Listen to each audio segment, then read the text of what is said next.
poursuivre et on va vraiment débattre avec notre invité. Un sujet intéressant parce que on aura peut-être à vous donner le temps de nous envoyer des messages. Peut-être s'il y aura moyen, on pourra aussi vous faire passer en direct.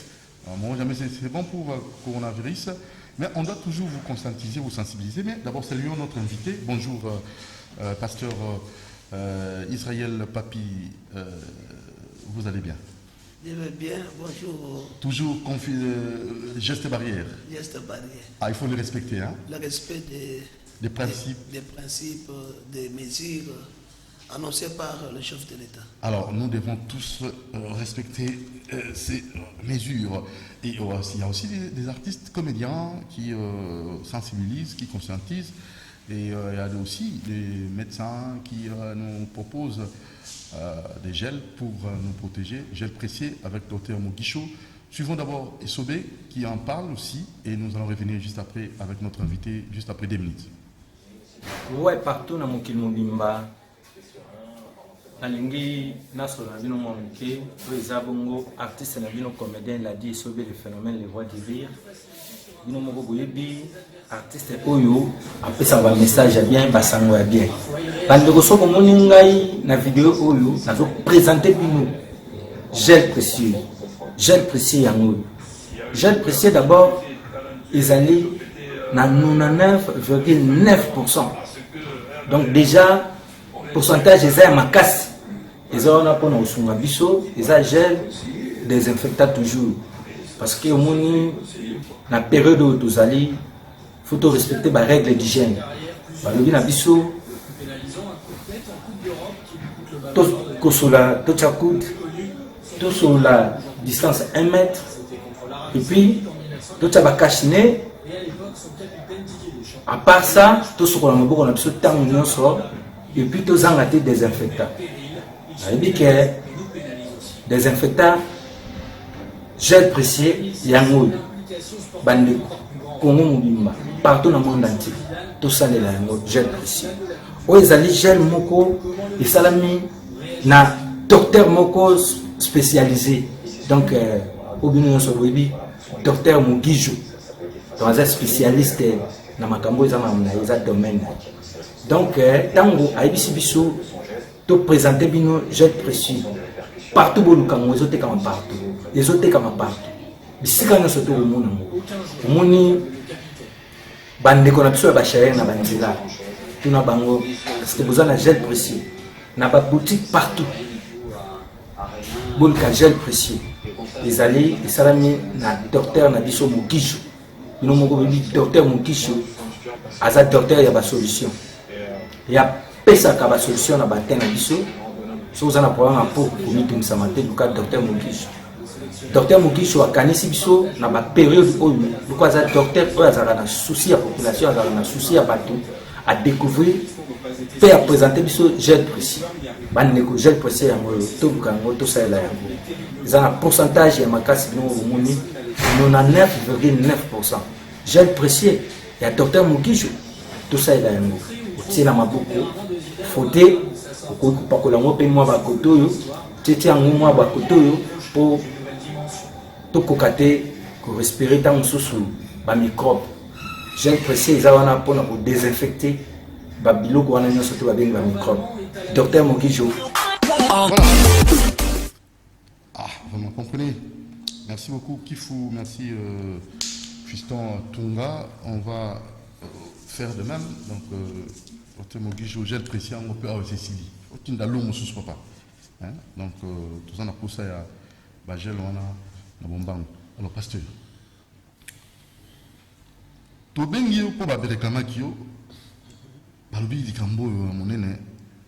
Déjà, 60e anniversaire, le 30 juin, il y a l'indépendance à Bissau. Et oui, il y a une thématique. Dieu au pouvoir, Satan dans la démocratie. Et on monte bien en tant qu'homme de Dieu, mais aux autres qui Makanesiwana, tout aussi dans la Bissau, tout au fond de la téléphone, c'est côté. Parce que tout le monde a dit qu'on a Bissau. La boutique Kairos Shopping, on a 295, on a Nabiso. namoni bilenge le roi Jeff Chimangana, Rigorio Kadima, na Patrick Fayulu Sadam. Alors bozalana na kimia pour fondre après même boss Lutumba na Kimwenza kuna chez Lutumba à Kimwenza, chez le boss Kimwenza, et namoni monsieur Bévénan Simba Nansel pour fondre après la maison de la prière cité des ossements. Lui c'est mon vie, donc rien à dire. Il y a Dieu au pouvoir, Satan de la démocratie. Papa Doudou, les premiers que na bisita d'abord bonjour na ba téléspectateurs nyonso. Pour une bague de coronavirus. Oh bazola nanga na Brazza. Pour aussi nous avec l'État. OK. Na Brazza na Besimbote na Congo Kinshasa mobimba na ba nanga nzo bazana mboka ya bapa ya na poto na biso bango pembote. Donc la maman na biso lingi mingi. Maman Marie-Josée Mafuta na Belgique. Zamba pambola et na biso pembote na bakonzi oyo bazo landa biso na émission na yo ilanda makasi. Na pesipe yo pe mapamboli. Amen. En tant que musala na Nzambe. Naziam. Nazolo baritusu bitumbate, musala Nzamba luka bitumbate, musala Nzamba kabolate. Nalina loba Papa Doudou. Musala d'abord ya basali na Nzambe na kati ya mboka. Selon la Bible, toza ba sentinelle. Et puis soki tosala musala oyo, toza ba prophète ya nation. Prophète de la nation, et ça pour nous le battre que tata moi si na yo asali boye na moni vi na yo eza noko na yo nde azosala boye mais na moment oyo tozana kati ya kobondela Nzambe na kati ya koluka Nzambe koluka elongi ya Nzambe des fois na kati ya mboka batalisibeta boyo kanga bien bato bazo mituna mais pasi ya Congo ekosila mokoni. Pasi ya Congo ekosila mokoni. Peuple ya Congo akosepela na bozio Nzambe apesa na mboko mokoloni. Misala bana Congo bakotikala kozwa misala mokoloni. Bafuta malamu mokoloni. Naloba ili kama na kati ya matin na nga fois passé que ezala maman mo futu vivre quand même na foi. Mais attends monsieur il faut foi. Tout le monde a ba œuvre ya foi. Tala ba génération combien bazoleka et c'est mboka bana mboka bivaka yango te. Siko na kati ya ba prière. Otozo sala. Et là, le na zuango ndenge nini et sa réponse ya Nzambe. Réponse ya Nzambe na peuple congolais pour pas comprendre que Nzambe a fait comprendre au peuple que likambo tomoni ezonyokola. Alobi musala Nzambe tambo zobunda, il y a un Satan qui est entré dans la démocratie. Cela veut dire que quand je parle de Satan, Bible est totale exception dans Galates chapitre 5. Tozomona ba fouille à Saint-Esprit dans chapitre verset 22. Mais aux hommes ensuite tous les qui tout le monde est comme un fruit à Satan. Et ça 15. Si autant que aux hommes on a Satan dans la démocratie, cela veut dire na place bato bazo kambamboka bakambango na ba fruit ya Nzambe, fruit de l'esprit. Bazo kambango ce qu'on dit na fruit de Satan. Or na kata fruit de Satan, Bible zo na Jean 10:10, les voleurs ne viennent que pour tuer, dérober, égorger et détruire. Ozomona ya ngondo moni pemboka pe ezoke dependa kozala détruire parce que bato batana ba fouille à Satan oaza a se précipiter na sa mokila pour à détruire les lopé alinga détruire ba congolais na nzela ya bato bazo salela. C'est comme ça l'idée na ngande motuni motuna, c'est une réponse de Dieu pour biso ba congolais toyeba que ennemi azawapi ni nezo sala poto attaquer yango pour to vivre ce qu'on a kimia na kati na mboka na biso. Je crois que c'est ça ma réponse. Est-ce que mission à Satan a un mokili et aussi là et aussi la terre et aussi la nango mukolo oyo Nzambe akokanga ye. Alors ozomona mais question non peut se mutuna kitoko makasi. C'est ça le problème. Et aussi la terre mais Bible ezolo bana biso to résister. C'est là to céder na ba sollicitation na été parce que tant que le bien aussi la loté sa mission. Est-ce que aussi là là et aussi la léloté, n'a répondre au coup d'un pasteur, okay. Et aussi la léloté. Mais cela ne va pas nous pousser à croiser les bras que mission Satan aussi la tête à malmener bisoté. Parce que bisognon sur Satan a mission le pire dans sa mission est que tant que tika yé à sala nenga lingi à cause que c'est bisognon beaucoup ensemble. Vous comprenez c'est ça sa mission. Moi ça aux ambonga au somba kabelo, à ça n'importe quoi. Alors ça c'est un problème. Alors maintenant là, Dieu au pouvoir, Satan dans la démocratie, révérend Papi, Israël, pasteur, ça a été Satan l'ongakati la démocratie. Tout ça l'ongolingikani. Pour ceux qui ont ça du pouvoir, à ce niveau Kamba, tout ça na moi beaucoup de moke ba pesier, ya siko Kamba ndenge ba orienté ba pesier et ça les mosala na yé. Alors sur ma coquille mosala les alités à pesier non justificatif, je n'ai pas les atouts pour nous ça mosala. Alors mon temps on a beaucoup condamné pour Satan la démocratie. Papa Doudou, boza ba commentateur ébélé à ba émission. Mais on peut trouver que parmi Bino d'abord, ils ont ba oyo entre autres les ayo pour nous flatter aux ana étoile. Si ko étoile wana mutape so azana les nzambe. Nzambe oyo akeli nyonso, nzambe oyo asali mutu na image na epi na ressemblance na ye. Ngape na da pasteur parmi les pasteurs, nous avons grâce aux amatières katinanga, et cause les pas pasteur on sousté.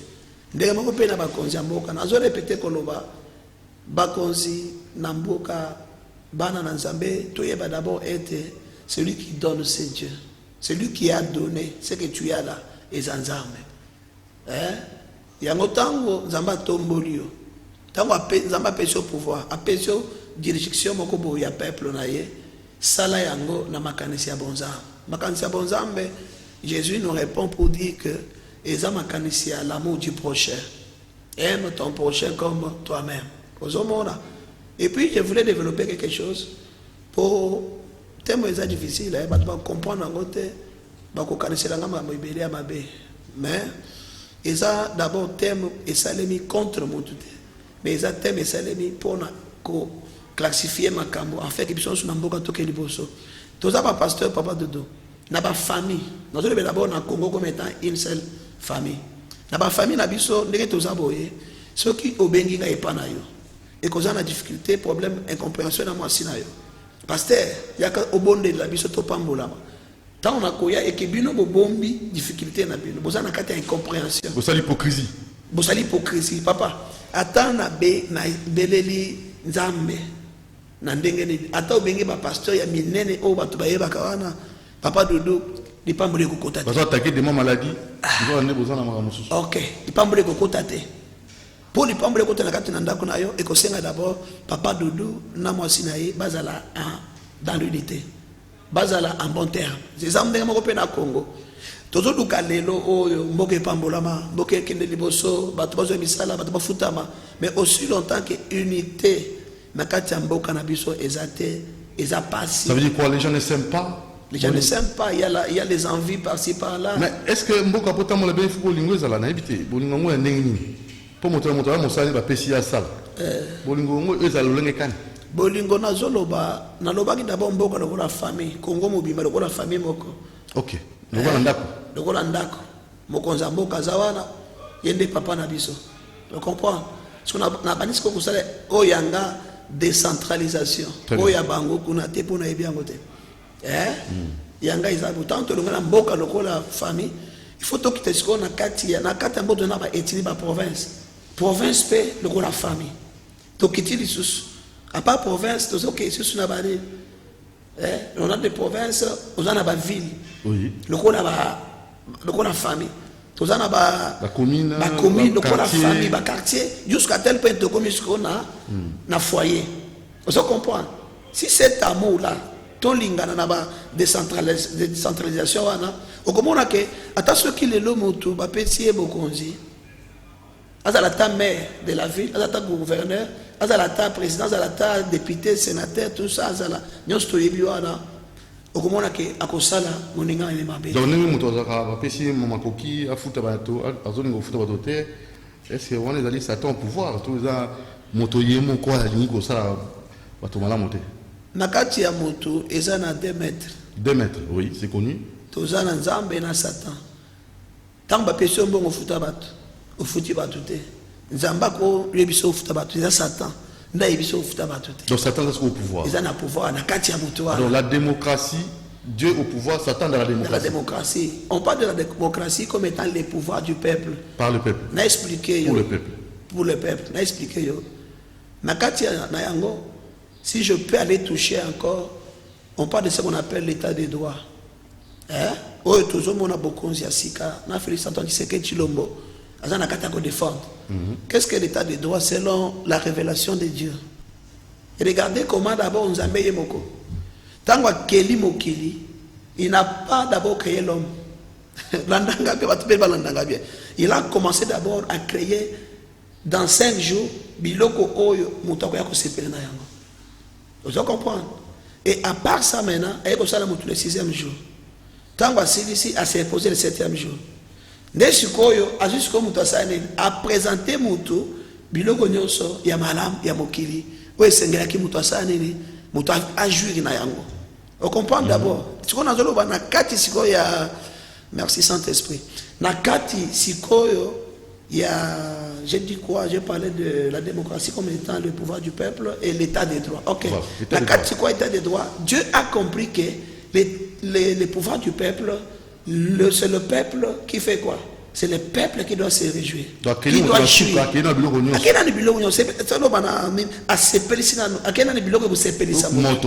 On comprend. Ok. Maintenant, il faut comprendre que aussi longtemps que parce que c'est Dieu qui est au pouvoir. Donc le peuple d'abord. Le peuple d'abord. Peuple, d'abord Dieu est au pouvoir. Dieu est notre exemplaire. Ndenge moko pe tango tche Félix Antoine Tshisekedi Tshilombo yepe il faut ça l'appelle exemplaire na biso. Vous comprenez? Tango tche pe premier ministre il faut pas ça nan exemplaire. Tango ba tche pe oya sénat ça l'appelle exemplaire. Tango tche gouverneur. Vous comprenez? Cela veut dire quoi? Bourgmestre, ils doivent d'abord faire ce que Dieu a fait. D'abord mettre vraiment d'abord en place biloko oyo peuple oyo ko kamba ko sanini akosepela na yango pour atosa yo pour andima yo. Et puis ndesiko après avoir fait ça ndesiko yo ko ya ko sanini osiko ba loi na yo o sanini o chelisiko peuple wana na biloko ngana sele bino soki bino ko tamboli siko yo boyete na ko kanga bino yo ko kanga mutu oyo sepélicité nazo na fongola elo moko ozo permettre pour na ki makamu ezo matanga siko c'est pas un problème, ça c'est Dieu. Tozolo ba dikambu ya corruption esila na kati ya mboka. Oui. Corruption ekosila ndenge nini? Soki mutu nzambi wani. Soki mutu oyo zo senga ke ayeba koyiba mbongo te et que yo futie mbongo na ete. Ou bien opesi salaire oyo zo sepesa ete mais azo fanda entouré na mbongo ebele. Otindi de lo ke mbongo na Vodacom to na RTL kuna opesi de lo transporter aller-retour mais ayo besoin la biso on a $10,000. C'est ce que la Bible appelle bonne intention mais mauvaise réalisation. Oyo moni na kati na Bible un homme a kufela kayango. Il s'appelle du nom de Uza. Au moment où Dieu a fait son pouvoir, il a organisé que archi nzambe bami makango na kati ya mapeka. Bango balakisaki bolembu. Uza musala na yaselaki yango bien te yango nde bomisaki panza. Et puis dans ça va konzi mutu na mutu sala musane malamu parce que pouvoir est nzambe. Uza zui bena archi nzambe atiango na chariot. Vous comprenez? C'est une façon de faire quoi? De mépriser celui qui t'a donné ce pouvoir-là. Vous comprenez? Mais comme je suis allé à Mboka, papa, bayeba que sort eza, punition en Zambézali. Parce que le peuple bazole là. Peuple bazole là. Mais ekoya mon colonie parce que. Wana etali ngai te. Bazala ko prospérer. Ngai. Ba pesi moto sika à gérer, yeka ande moto za ko se retrouver. Au détriment il y a population de façon générale. Alors, on peut savoir au régime des eaux, SNEL, au Kamba, mais au moins, c'est ça la Bible, tout ça, on a évité. Ça, mon moto, à comment on a ma coquille et qu'on reçoit mon salaire, à aucun n'a pas, au bâtier. Mais au bâtier, tant mon moto, on peut savoir nos rapports. Beaucoup ça, la nuit. Comment est-ce qu'on peut rester pendant longtemps dans la même situation et pour que détourner ba mbongo ebele belé na évité pasteur ba tout sona boyamba ba on a quatre églises na binoti ya ka bangot ya mona zibana ekolo eza nini penza moto moko alinga zo mbongo ya 4 communes mobimba donc il y a 24 communes parce que bazaka na mbongo ya ba gens nyonso ata ya entreprise mobimba a détourner ngo ya wana bana ko loba pas de dire que est-ce que vous comprenez d'abord mais c'est arrivé na bino ba pasteur. Est-ce que vous allez comprendre d'abord le thème? Pour le thème, c'est compliqué, vous comprendre bien. Est-ce que Dieu d'abord va comprendre? Papa. Il y a un chose que vous avez papa. Autour de l'objet qui va prospérer. Il y a une réponse dans la Bible. La Bible est dans Psaume chapitre 73. Dans un verset combien?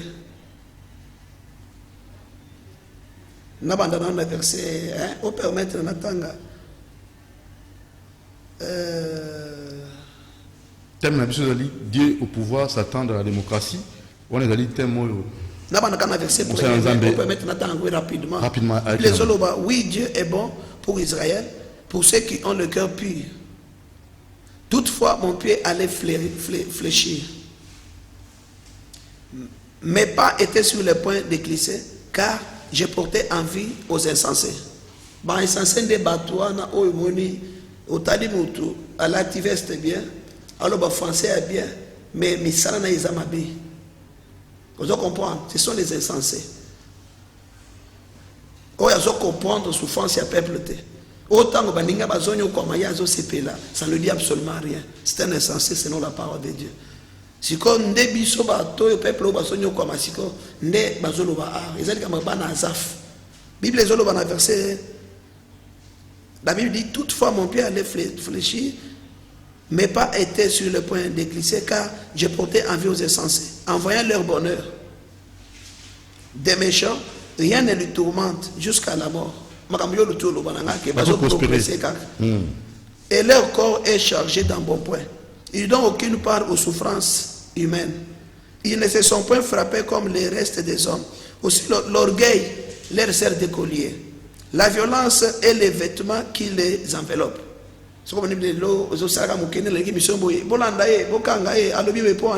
Violence. L'iniquité sort de leur entrailles. Les pensées de leur cœur se font jour. Les pensées de leur cœur. Mitema na bango. Oye zakati na mitema. Neba osali la tijour jour. Osala mamdenga lini. Ndem teme ezo kamba e. C'est azoye batake na yoga tanzambe wakelanga wape apesanga esikate. Il règne et parle méchamment d'opprimer. Il profère des discours hautains. On comprend. Il y a une seule akapena il se refa passer. On comprend qu'il y a un côté. Il faut être révélé. Ils élèvent leur bouche jusqu'au ciel. Nako bazole koloti soit tanzambete. Oliaze la zamba le bila ya zolo na place ensemble. Et leur langue se promène sur la terre. Voilà pourquoi son peuple se détourne de leur côté. Peuple on y a nzambe. Ils avalent l'eau abondamment. Et il dit comment Dieu saurait-il, comment le Très-Haut connaîtrait-il.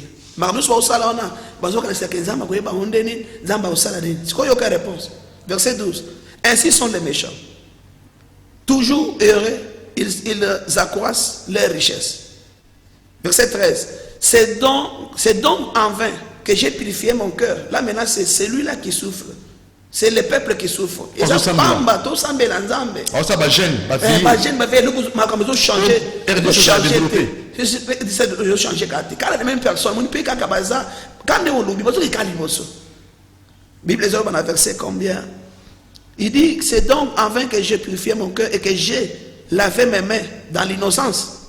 On comprend. Verset 14. Chaque jour je suis frappé. Tout le matin, mon châtiment est là. Ça, c'est le peuple congolais qui est en train de parler au micro de Doudou Moutiri ce matin.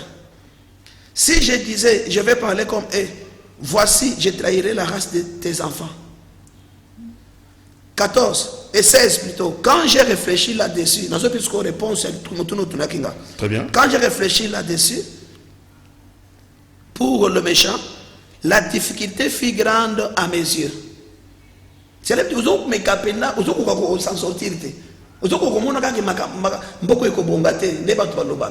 vous comprendre? Verset 17. Jusqu'à ce que j'aie pénétré dans les sanctuaires de Dieu. Des solutions on peut savoir dans Zambé. Tout le baloko la bangote, tout ça la mabete, tout kota biloko na bangote, mais tout pénétrer dans les sanctuaires yanani, yanzambe pour makambo ici là. Ils ont une solution pour Satan il y a démocratie.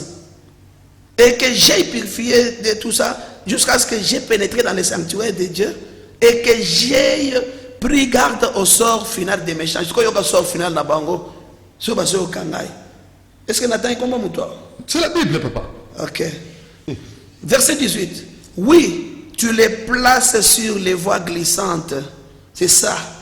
Toute personne qui fait ces choses répond sur Nzambende Yangwana. Dieu les place sur les voies glissantes. Tu les fais tomber et les mets en ruine. Ruine à Bango Ezali. Verset 19. Et quoi? En un instant, les voilà détruits. Papa Doudou. Yo évité que Nambogo Zaina Batozai Nambongo Bele Makasi. Parce que très élevé. Bazo benga pe mboko moni balobi ke Congo mi bezali pango papa na ye. Kende sko kotala batuana. Sort na bango lelo ezali. Est-ce que zo servir exemple na baike ba kupi bokonzi lelo na baike ba pesi mo fonction eza ko servir bon exemple. Ne musana ngaza ba pesi ngai. Na bakelo naza au milieu du village. Pona sangisa na peuple na bakozi. Okay. Afin que mboka na biso ejui bolamu na nzambe. Kimi ekota na kata mboka na nga mutema be longwa ba poison zo tambola lelo ezali susté. On comprend? Nde souci na nga yango wana.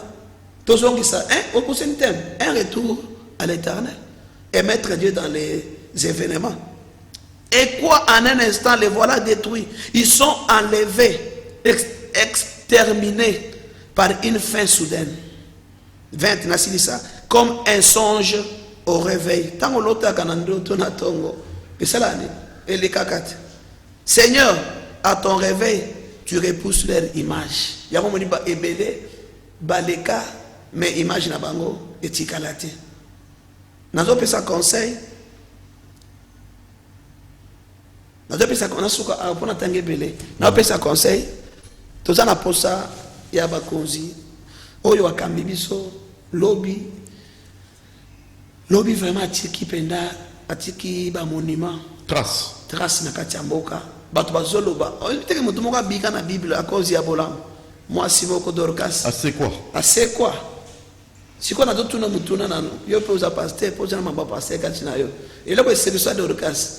Ezali Pierre Bolam. To eza bolam ya Dorcas. Bolam. Alors, évitez. Et pas la bango, ils ont bien malheureux ma cessé. Pas bateau yo, dans la carte de démocratie, hein? Aussi quand on s'attend à la démocratie, tant on s'attend à la démocratie, tant on monte à appliquer la démocratie dans il y a bloc où il y a la Katinaye, Bakisi, tout ça, à côté de Bébé. Makambo, il pas les avocats toujours, ils ont cessé. Oh, pasteur Zogo. Et un problème, Pharaon peut avoir un cessé, kaka. Mais mon collabon Isaka. Personne c'est mais la champagne. Ah, mais Moïse avec Israël. Moïse Azol. Voilà mon tir, il réveille. Ce petit ici, il a beaucoup de travail à la télé. Il séjour avec. Il a totalisé 30 ans d'expérience. Il est toujours là au micro. Voilà moi, avec mes amis. Bivons. Encore la champagne. Il séjour avec nous, ses enfants. Ah, c'est dans le salon. Il n'a pas que c'est là, il a peine à compléter. Il séjour avec nous, ses enfants. Ils ne savent pas que nous avons l'autorité dans ce pays. On a un mot à dire. Pharaon faisait aussi ça. Mais Dieu comme étant un Dieu, nzamba dingaka liwaya mutuma bete. Yango moni nzamba lobaka. Eza masisité, tout le monde a masisité. Na zoloba na yo bilamba na lati eza charge ya mboka na zui. Et puis na zoloba ke écomitant au justice ya nzambe na mboka Congo et sala. On comprend papa dodo, justice ya nzambe et sala. Papa, Yesu abandaki na souffrance. Mais souka na ezaki na kati ya gloire. Avant que mokile si la Congo et Kobonga. Mais na ebipe ke zobonga parce que na zomona déjà soko tali bien depuis mo concernant boka. D'abord na ça na polémique te. Na dina lobrika moko zoboma mboka na biso. On peut mettre ngana loba. Pas de quoi vous êtes libre. On n'est pas politicien. Tant ba salaka makamuna bango. Na pesi bango tout bazana raison. Quel que soit parti politique ni. Bazana raison. On dit parce que combat bazanango et ça combat ya kemboke sanini ebonga. J'ai l'air donc tous les partis politiques, je leur donne raison. Na pouvoir na non so bazana parce que bazana bit moko développement mboka. Ya kemboke ebonga. Très bien. Mais ce que tu n'as quel est le mal des politiciens. Ma belle yo mo pesa. Le monde de nos politiciens, c'est quoi? Ma parti politique. Papa Doudou, n'a pas exemple. Au monde de Mozawana, hein? Et dans la batte, au Bayebio qui doit zamabe, au Bayebio qui doit zamala. Et puis, Moutou, n'engagez pas la biso, ata soki ozama ba, hein? Nabi Moutakoza la mabe à 100%. Oui, Moula Mouzan a été. Au comme on a toujours kaka, Bola Momo Balobi, Azara mabe, mais pour la place, boy. N'est-ce qu'il y a un parti politique qui a été baraté? Au moins, on a un plateau, bazo sale. Mais pour Andima attaque Bola Mouya Moninga, ils a passé. Il faut kaka ou ya yewana kaka. Il faut kaka yende kaka non. Viens à Bongote. Quand vous allez faire vos débats politiques, acceptez aussi quand même aussi les biens de l'autre. C'est ce que je comprends. Et puis, on a connu ce peuple dans le Congo, comment on a la conscience pour les gens Moka. Tout président a fait quelque chose de bien dans ce pays. Ma BP, Zali, Malam Pézali. Ma BP, ça Malam Pézali. Vous comprenez. Surtout qu'il quand même dans le contexte. Mais tu le dis, les cas ici, les cas, pour le moment, ce que tu as dit, tu sangana, tu bon qui s'en va na biso. Total là. Papa, Israël tango azokende na kati ya na Musa Moïse. Tango zamba longoli Moïse. Liboso ya mission apesa qui a commis sa peuple na kati ya mboka Kana. Il fallait qu'on zamba sane. Azwa Josué, n'est-ce pas? Et quand Dieu a pris Josué, qu'est-ce que Josué a fait pour que Josué a commis ça? Israël na terre promise. Josué s'est référé des erreurs de Moïse. Et je peux parler de 7 erreurs, ou bien 10 erreurs de Moïse. Oh, je savais que quand Josué est arrivé, Josué il a fait quoi? Josué n'a pas, hein, il s'est servi de ses erreurs à corriger Yango. Josué a côté peuple na Katia Kana. J'ai dit quelque chose, j'en passe. Je voulais dire quoi? Les lots où tu as dit, papa, de ma maison, il a belé na plateau, aux ana monument. Oh là, n'a pas l'église. Yo, vous avez pasteur. Oh, prophétie. Vous avez déjà pasteur. Prophétie, les sous. On comprend, si quoi? Oui. Josué s'est servi des erreurs de qui? De Moïse. N'a pas ça qu'à l'oko moko. Oui, c'est vrai que Josué a réussi, comme il s'en va à Katia Kana. Josué, qu'est-ce qu'il a fait? Quand Moïse écoutait Dieu, et écoutait aussi le peuple. Moïse écoutait Dieu, écoutait le peuple. Papa, même la démocratie. C'est la démocratie. Le président dans le gouvernement, ils doivent écouter le peuple, ils doivent écouter Dieu. Maintenant, qu'est-ce que Moïse a fait? Mais l'État laïque, bon, l'État laïque. Laïque, ils ont tout. Bah, tout ça, mais à Kanzambe, tout. Bah, on n'est pas confusion, mon coïs allé là. Papa Doudou, est-ce qu'il y a pour changer pour les musulmans ou comme si les chrétiens sont les embêtés? C'est ça le billet que je peux m'emboka na biso yango wana. Muto aponi le aponi wana botike na yango. Au lieu que ndeko sala ba guerre physique, sambela tike na maboko nzambe na simbaye. Très bien. Yango moni batele bazo ndimanate. Toi tu ne crois pas? Moi je te dis aujourd'hui, ezala na catholique, ezala na musulman, ezala wat. Il y a des gens au bakokota lola. Vous comprenez?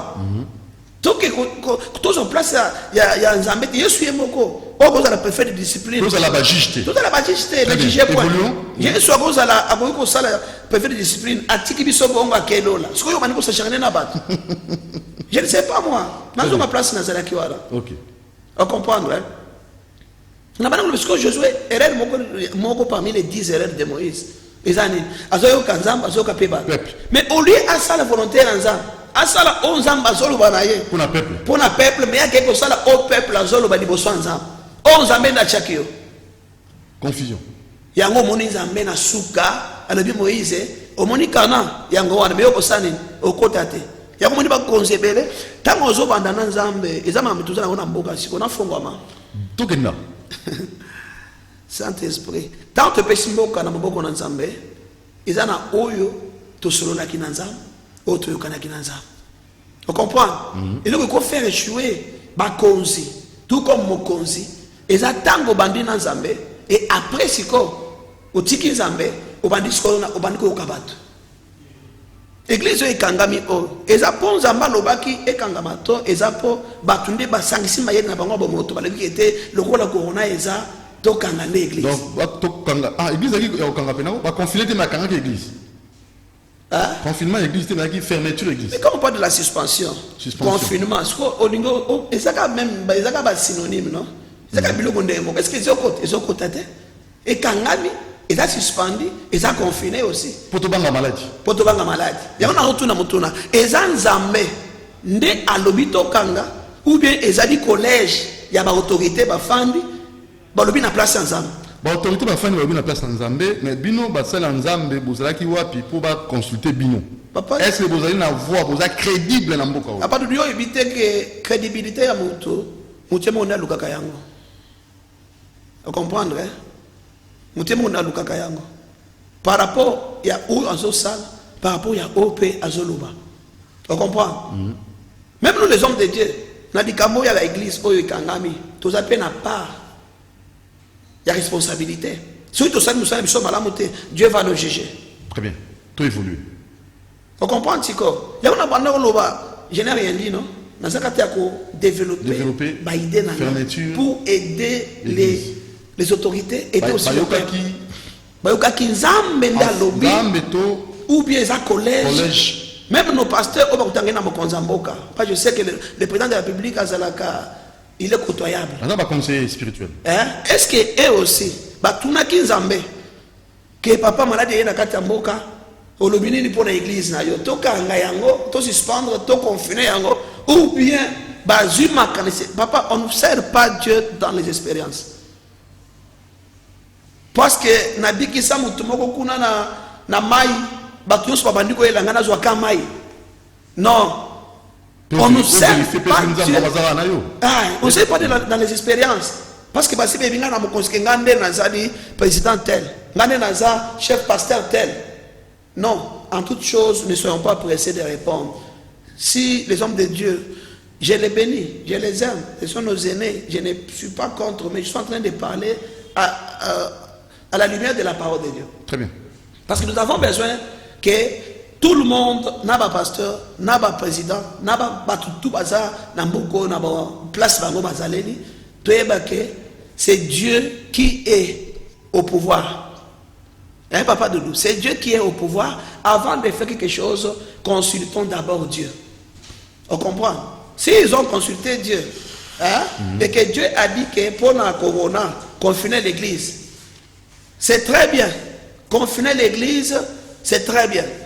Et quand ils vont nous dire que non, tout le monde qui pour l'église, Zamba lobi pour confiner l'église, nga Israël n'a pas n'a pas hein?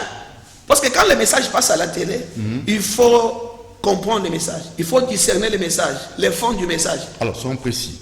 Dieu au pouvoir, Satan dans la démocratie. Bref, de façon vraiment résumée, Satan dans la démocratie. Vous parlez de la gestion et la chose publique. Alors, si qui s'attend les alignés qu'est-ce qu'ils ont? Nakatina bango, oyo sala eto benga bango, oyo ba qui s'attend à la démocratie. Pe lo ko atolo belango mbala moko. Bazali na problème nini ba to ango wana, oyo salite, oyo ba s'attend à la démocratie. Bazali bon la haine. Ba na haine. La haine déjà. À part la haine, il y a la jalousie. Jalousie. Il y a l'envie. L'envie. Ils sont avec Dieu ou ils travaillent avec Satan? Mais ce sont des fruits de Satan. Quand tu as des fruits de Satan, tu n'as pas Dieu. Tu es conduit par Satan. La Bible dit en Romains 8 que ceux qui marchent par l'esprit sont appelés fils de Dieu. Merci. Dans un pays où il y a des mais tout le monde a développement. Mais ah, mais tout le monde a mais aux autres on a dit que yo kaka balubaka kindoki ya motu bino za kindoki moko ya buzoba okomona motu na kati ya famille grand frère na bango sala ka bango nyonso na famille yake ko sala allez siko alors on a que fait c'est ça que j'ai dit aux enfants de Dieu, les enfants d'Asaph en Psaume 73, ils nous ont dit quoi? Quand j'ai pénétré le sanctuaire, mboko na biso papa ezana yomoko tuoloba awa ke à des fois bato ba koyiko yoka bato ba koyiko yoka bazomona biso lokoto sala masese c'est ça non mais s'ils ne peuvent pas nous entendre bien nous comprendre ou bien nous écouter, mais je sais bien que ce n'est que la prière qui peut aller les toucher. Hein, papa? Ce n'est que la prière qui peut aller les toucher. On a un Mais peuple. quelle prière? L'église est là au Kangama, c'est quoi? L'église est zonga ou comment? Non, l'église, il faut ezonga. Hein? Parce que dans le banc, il faut passer, on ne confine pas Dieu. Hein? L'église, il faut ezonga. Ce qui suspension ou bien situation à confiner l'église, il faut continuer. Hein? Parce que, n'a évité. Au moment où on nous a présenté les mesures pour la suspension, il y a l'église. Hein? Pour la confinement, il y a l'église paix. Il faut d'abord retourner à la volonté ensemble. Parce que biso toyebi que maladie wana nakati na prière ndeko kende. Nakati na prière ndeko sila. Nakati na prière nde baka o ezomata mata wana, eko kita pe eko sila. On comprend? Potoloba au-delà ya wana te. Nakati na prière eko sunga mboka. On comprend? Tant que l'union fait la force, non? On comprend vraiment que l'esprit a maladie ou il y a un envoûtement. Papa, croyons que c'est Dieu qui est au contrôle de notre pays, le Congo. Ndenge mukonzambo kapesaka yembo kana maboko na ye. Yango nde omoni pe ka ya Congo na kati ya Congo makambo oyo satana bongisaki asala eselemi na kati ya mboka Congo. C'est ça l'intérêt d'écouter Dieu, l'intérêt de suivre les voies de Dieu. Ce sont des voies insondables, mais nous devons les suivre. Hein, papa Dodo? Très bien. Nous devons les suivre. Ok, nous évoluons avec le pasteur. Je crois bien. En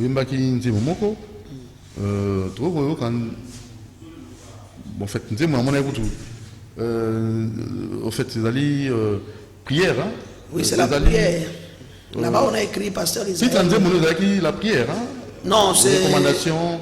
Ma contribution pour mon pays. Ma contribution pour mon pays. Il y a un titre en Zembo. Pour nous ma contribution pour mon pays. Tu n'as pas vu que depuis que je suis avec toi, ça fait 3 semaines, et tu as compris mon apport que j'ai pour mon pays, qui n'a pas commencé seulement avec le coronavirus, mais déjà c'est une mission que Dieu m'a donnée, et je réponds encore pour dire que suite à la demande du chef de l'État, il a demandé à tout un chacun de nous, que ce soit qui que ce soit, que nous soit un apport à Pessa. C'est comme ça que ton Dieu là m'a donné une inspiration. D'abord, il m'a donné de passer sur le plateau Natea. Kopé Saba Nanzambe, Molende, Nakondima. Balongola Kobanga, Balongola Kolenga. Et ça veut dire que maladie au Congo et que ça les logo Bogoté. Quand Dieu m'a dit de passer sur les chaînes et prêcher la parole, je n'avais pas de possibilité pour le faire. Et Dieu m'a donné l'inspiration de la chanson et j'ai contribué maintenant à cela avec la chanson. Oh, les fongolinga la porte belé au Pasteur Papi Israël, ma contribution pour le pays. Oui, c'est une chanson, mais pour nous peut-être en contact, vous avez un numéro de téléphone et un programme peut-être à Facebook pour le semble comme on a Facebook Live en attendant la musique monsieur Zoma. Oui, en ce moment, ce qu'on a donné à l'église pour appeler ça matière en direct, en live, et c'est comme ça que quand je vais le faire comme ça, le programme Nanga il a dit d'abord le numéro de téléphone est à 096 fois 659 096 fois 659, c'est ça mon numéro de téléphone, 069 659. Maintenant le programme de la prière que j'ai dans ces temps de confinement, Nazo Sambera tous les jours du lundi au samedi de 12h à 13h. Tous les jours du lundi au samedi de 12h à 13h. Oui. Et puis tout le mardi, mercredi, jeudi de 17h à 19h30. Hein? 17h30 à 19h juste. Je crois que c'est ça, le programme de la prière. Ah, le programme de la prière, nous sommes arrivés au terme. Ah oui, ça c'est le clip en question, mais voyons. Pasteur, vous avez des remerciements à Batoune Soubalandio ou bien Nino Koseng à Batoune Soubalandio. Vous avez trouvé ça? Oui, c'est compliqué. Mais les remerciements à qui comme ça? Ok. Je vais d'abord Avant de donner des remerciements, je voulais d'abord lancer un message. Le message que je vais lancer, c'est le message de quoi? C'est le message de la prière. Et cette prière-là, je demanderai à tout le peuple, nous devons prier pour les autorités. Les autorités, les hommes élevés en dignité dans notre pays. Commençant par le président de la République, depuis Azubo Konsto, Sambela Pona, tout Sambela Pepona, Bakonzignon, au Bazolanda na Sima, parce que Zomona que tout à l'heure, Awa, Nakati, tout à l'heure, Awa, Nakati, na moment Oyo, et Tikala Mokoma Namboka na Bisote. Très bien.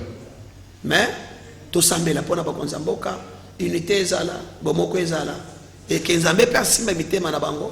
Pour pas faire l'église, même avec des mesures, il y a distanciation là, mais quand même que les églises, on a besoin qu'il faut passer une idée, ou bien on peut être là, le pasteur avec les intercesseurs, seulement au Sambe là, respecter la distance, il y a 1 mètre, mais de façon que ma porte de l'église est ouverte, parce que Nathan a qui verset Psaume 122, verset 1, David a dit dans la joie.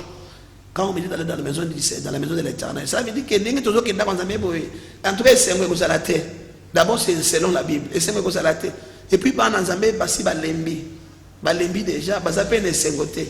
Et puis, tant que c'est moi, les autres à la terre, ils ont bloqué mon bébé. Les appels, quand mon pays, moi, chagrin, mon peuple, parce que mon peuple, il y a pas consicac. Il faut pas payer qu'on c'est la biso. Et ça sera une bonne chose.